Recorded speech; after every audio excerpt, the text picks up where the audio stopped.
जय माँ लक्ष्मी, जय माँ दुर्गा, हर हर महादेव। दोस्तों, चाहे कुछ भी हो जाए, लेकिन इस बार 19 मार्च चैत्र नवरात्रि से पहले अपने घर जरूर ले आना यह एक पौधा। देखते ही देखते आपकी किस्मत बदल जाएगी। इतना धन और दौलत आएगा कि आप संभाल नहीं पाओगे। आपकी आने वाली 7 पीढ़ियां भी घर बैठे सुख से जीवन बिताएंगी।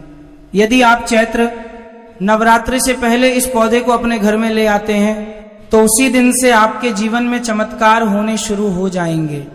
भक्तों, आपसे एक छोटा सा अनुरोध है कि इस वीडियो को पूरा जरूर देखें, क्योंकि पूरा देखने पर ही आपको इस उपाय का पूरा लाभ मिलेगा।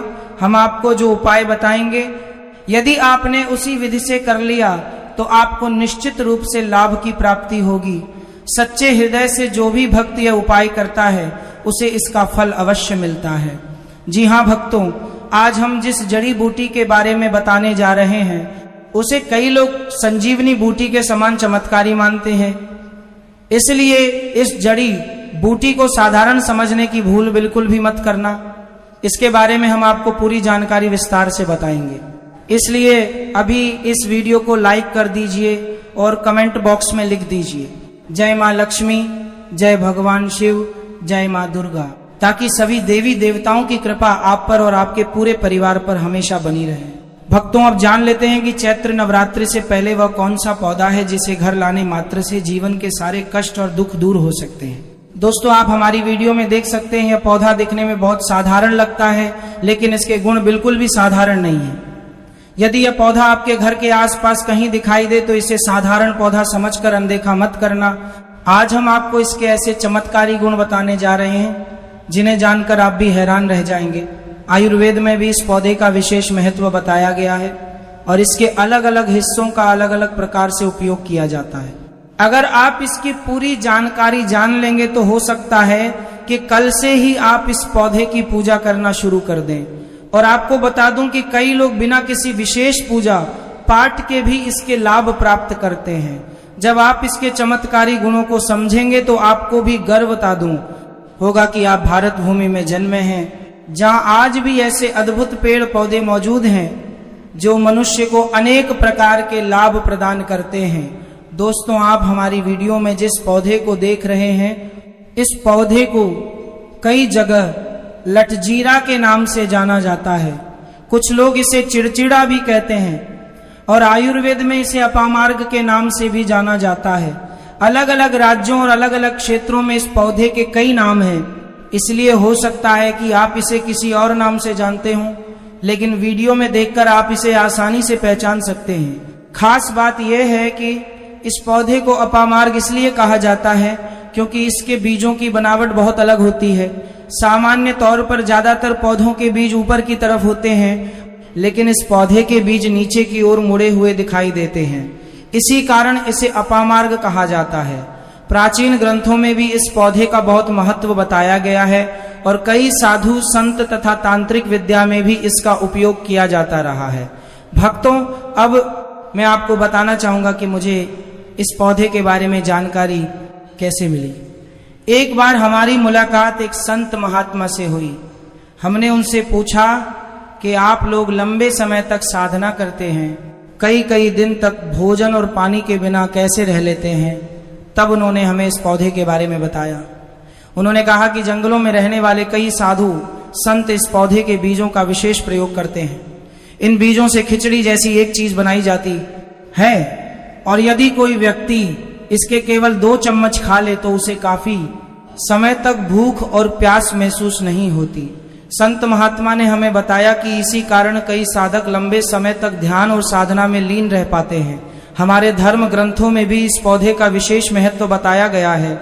ऐसा माना जाता है कि इसकी जड़ में मां गंगा का वास होता है। कुछ प्राचीन मान्यताओं के अनुसार अमृत की कुछ बूंदें भी कभी इसकी जड़ पर गिरी थीं। इसीलिए कई पुराने लोग, जिन्हें हम बुजुर्ग कहते हैं, इसकी जड़ से दातून किया करते थे। अब सबसे पहले जानते हैं इसका आयुर्वेदिक प्रयोग। यदि कोई व्यक्ति इसकी जड़ से दातून करता है तो उसके दांतों की कई समस्याएं दूर हो सकती हैं। जिन लोगों को लंबे समय से दांतों में दर्द रहता है, मसूड़ों में सूजन रहती है या दांतों में कीड़े लग गए हैं, उनके लिए यह बहुत लाभकारी माना जाता है। यदि कोई व्यक्ति लगातार 10 से 15 दिनों तक इसकी जड़ से दातून करता है तो दांतों में मौजूद बैक्टीरिया धीरे धीरे खत्म होने लगते हैं और दांत मजबूत बनने लगते हैं। इतना ही नहीं, जिन लोगों के दांतों में पीलापन होता है उनके दांत भी धीरे धीरे साफ और चमकदार बनने लगते हैं। कई लोग अपने दांतों के पीलापन के कारण दूसरों के सामने खुलकर हंस नहीं पाते और कई बार लोग उनका मजाक भी बना देते हैं। ऐसे लोगों को भी इस पौधे की जड़ से दातून करना चाहिए। इससे दांतों की सफाई होती है और दांत मजबूत भी बनते हैं। भक्तों, यह तो हुआ इसका एक आयुर्वेदिक प्रयोग, लेकिन इसके अलावा भी इस पौधे के कई चमत्कारी प्रयोग बताए जाते हैं और आगे हम आपको इसके कुछ ऐसे प्रयोग बताने वाले हैं जिनके बारे में बहुत कम लोग जानते हैं। भक्तों, अब आगे इसके कुछ और आयुर्वेदिक और चमत्कारी प्रयोगों के बारे में जानते हैं। यह पौधा जितना साधारण दिखता है, इसके गुण उतने ही अद्भुत माने जाते हैं। आयुर्वेद में भी इसका उपयोग कई प्रकार की समस्याओं को दूर करने के लिए बताया गया है। सबसे पहले सिर दर्द के बारे में बात करते हैं। आजकल बहुत से लोग ऐसे हैं जिन्हें अक्सर सिर दर्द की समस्या बनी रहती है। किसी को तनाव के कारण सिर दर्द होता है, किसी को नींद पूरी न होने के कारण, तो किसी को अधिक गर्मी या थकान के कारण सिर दर्द होने लगता है। ऐसे लोगों के लिए भी यह पौधा बहुत उपयोगी माना गया है। इस पौधे के कुछ हिस्सों को सुखाकर उसकी भस्म बनाई जाती है। उसके बाद जहां दर्द होता है वहां हल्के हाथ से लगाने पर धीरे धीरे सिर दर्द में आराम मिलने लगता है।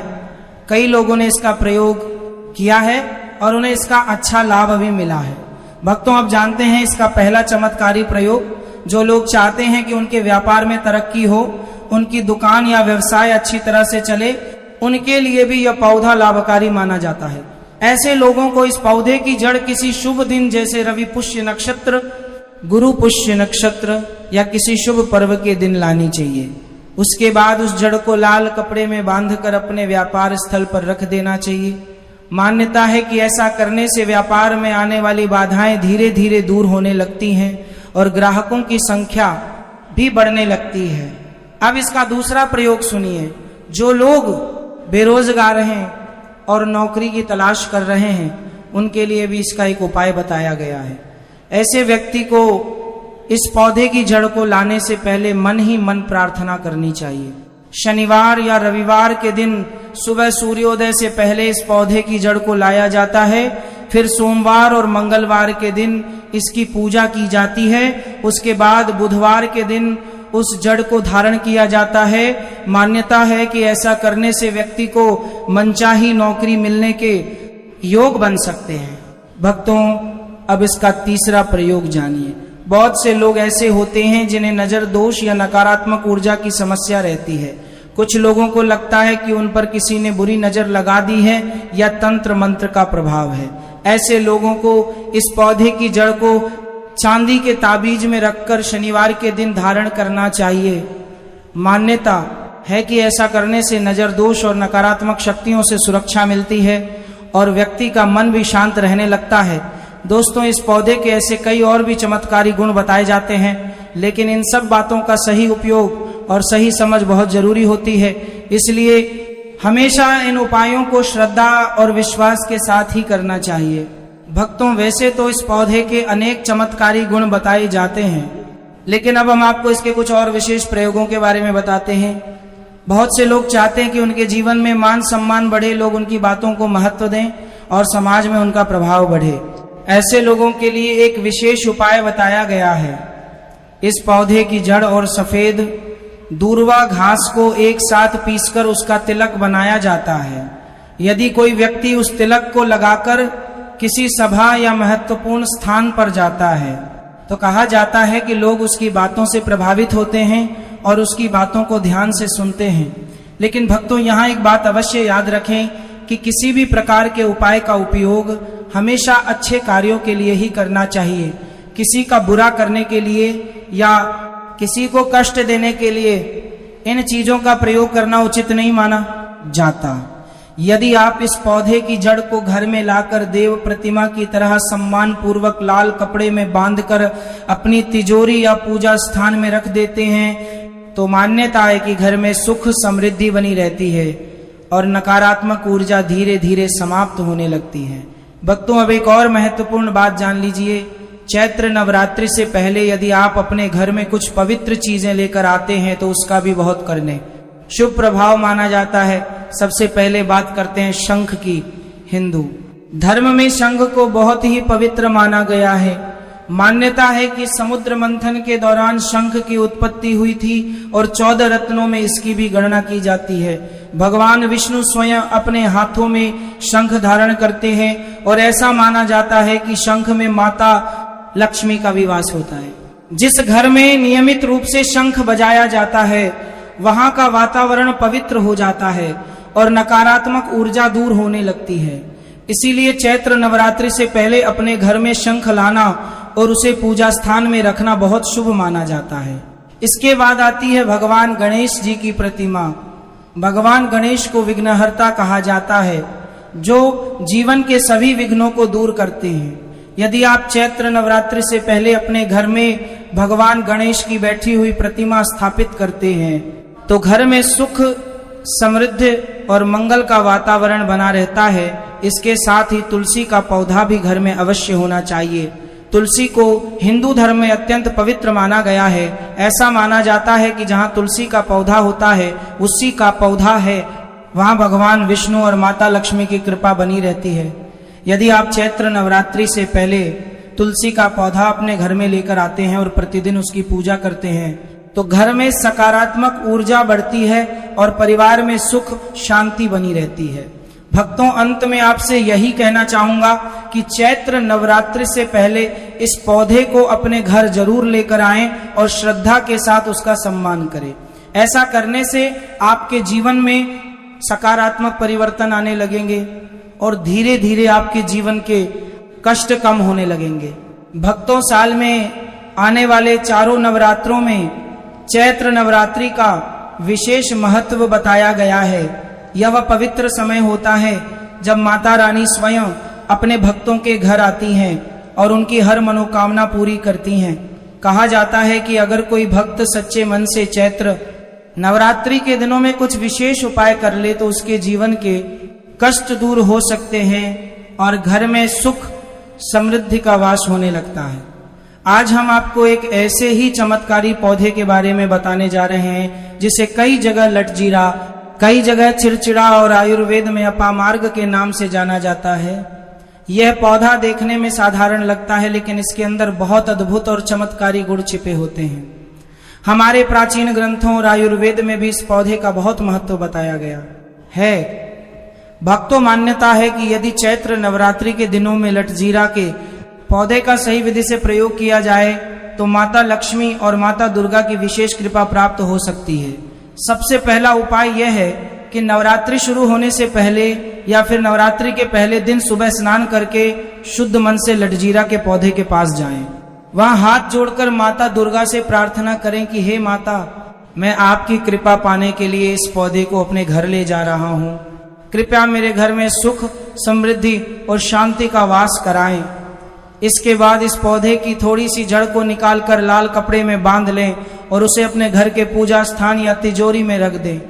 मान्यता है कि ऐसा करने से घर में धन की कमी नहीं रहती और परिवार पर माता लक्ष्मी की कृपा बनी रहती है। भक्तों, दूसरा प्रयोग उन लोगों के लिए बताया गया है जो अपने व्यापार या नौकरी में तरक्की चाहते हैं। नवरात्रि के किसी भी दिन सुबह के समय लटजीरा की जड़ को लाकर उसे लाल कपड़े में बांधकर अपने कार्यस्थान या दुकान में रख दे।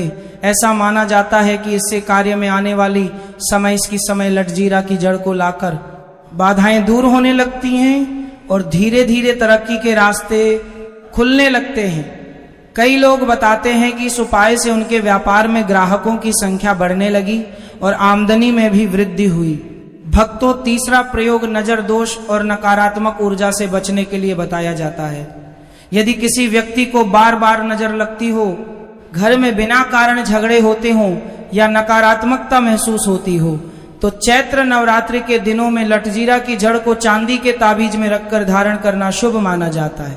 मान्यता है कि इससे व्यक्ति को बुरी नजर और नकारात्मक शक्तियों से रक्षा मिलती है और मन में शांति आने लगती है। भक्तों, एक और विशेष उपाय भी बताया गया है। यदि घर में आर्थिक परेशानी लगातार बनी रहती हो तो नवरात्रि की अष्टमी या नवमी के दिन लठजीरा की जड़ को लाल कपड़े में बांधकर अपनी तिजोरी या धन रखने के स्थान पर रख दें। कहा जाता है कि इससे घर में धन की आवक बढ़ने लगती है और धीरे धीरे आर्थिक स्थिति मजबूत होने लगती है। भक्तों, लठजीरा का पौधा आयुर्वेद में भी बहुत उपयोगी माना गया है। इसकी जड़ से दातून करने से दांतों की कई समस्याओं में आराम मिल सकता है। इसके कुछ हिस्सों का उपयोग आयुर्वेदिक औषधियों में भी किया जाता है, इसलिए हमारे पुराने लोग इस पौधे को बहुत उपयोगी माना गया है, महत्व देते थे और इसे कभी साधारण पौधा नहीं मानते थे। भक्तों, अंत में बस इतना ही कहना चाहूंगा कि चैत्र नवरात्रि के पवित्र दिनों में लठजीरा के पौधे का सम्मान करें और सच्चे मन से माता रानी की पूजा करें। जब भक्त सच्चे दिल से माता का स्मरण करता है तो माता रानी उसकी हर मनोकामना अवश्य पूरी करती हैं। भक्तों, अब लठजीरा के कुछ और विशेष प्रयोगों के बारे में जानते हैं जो खास तौर पर चैत्र नवरात्रि के दिनों में बहुत शुभ माने जाते हैं। कहा जाता है कि नवरात्रि के समय देवी शक्ति पूरे ब्रह्मांड में विशेष रूप से सक्रिय रहती हैं और इस समय किए गए छोटे छोटे उपाय भी बहुत बड़ा फल दे सकते हैं। भक्तों, एक और विशेष इसकी दोते से अपना पार में दोष को उपाय बताया गया है। यदि किसी व्यक्ति के जीवन में बार बार बाधाएं आती हो, काम बनते बनते बिगड़ जाते हो या मेहनत के बाद भी सफलता नहीं मिल रही हो, तो ऐसे व्यक्ति को चैत्र नवरात्रि के दिनों में लठजीरा के पौधे की जड़ को लेकर उसे लाल कपड़े में बांधकर अपने घर के पूजा स्थान में रखना चाहिए। इसके बाद माता दुर्गा का ध्यान करते हुए रोज सुबह उस जड़ को प्रणाम करें। मान्यता है कि ऐसा करने से धीरे धीरे जीवन की रुकावटें दूर होने लगती हैं और सफलता के रास्ते खुलने लगते हैं। भक्तों, एक और उपाय भी बताया गया है। यदि किसी व्यक्ति को बार बार डर लगता हो, मन अशांत रहता हो या घर में नकारात्मक ऊर्जा महसूस होती हो, तो चैत्र नवरात्रि के किसी भी दिन लठजीरा की जड़ को लाकर घर के मुख्य द्वार के पास लाल कपड़े में बांधकर रख दे। ऐसा माना जाता है कि इससे घर के अंदर आने वाली नकारात्मक शक्तियां दूर रहती हैं और घर में सकारात्मक ऊर्जा का प्रवेश होता है। भक्तों, जो लोग चाहते हैं कि उनके घर में हमेशा सुख शांति बनी रहे, परिवार में प्रेम बना रहे और आपसी झगड़े समाप्त हो जाएं, ऐसे लोग नवरात्रि के दिनों में लठजीरा के पौधे के पास जाकर दीपक जलाकर माता रानी से प्रार्थना करें। सच्चे मन से की गई ये प्रार्थना बहुत फलदायी मानी जाती है। इसके अलावा भक्तों, एक और मान्यता है कि यदि कोई व्यक्ति चैत्र नवरात्रि के पहले दिन लठजीरा के पौधे को प्रणाम करके उसकी थोड़ी सी मिट्टी घर लेकर आता है और उसे अपने घर के पूजा स्थान में रख देता है एकाके, तो घर में देवी देवताओं की कृपा बनी रहती है और परिवार पर आने वाली कई प्रकार की परेशानियां दूर हो जाती हैं। भक्तों, हमारे प्राचीन ऋषि मुनियों ने प्रकृति में मौजूद कई ऐसे पौधों के बारे में बताया है जिनमें अद्भुत शक्ति होती है। लठजीरा का पौधा भी उन्हीं पौधों में से एक माना जाता है, इसीलिए इसे कभी भी साधारण पौधा समझकर अनदेखा नहीं करना चाहिए। भक्तों, अंत में एक बात हमेशा याद रखें कि कोई भी उपाय तभी फल देता है जब उसे श्रद्धा, विश्वास और सकारात्मक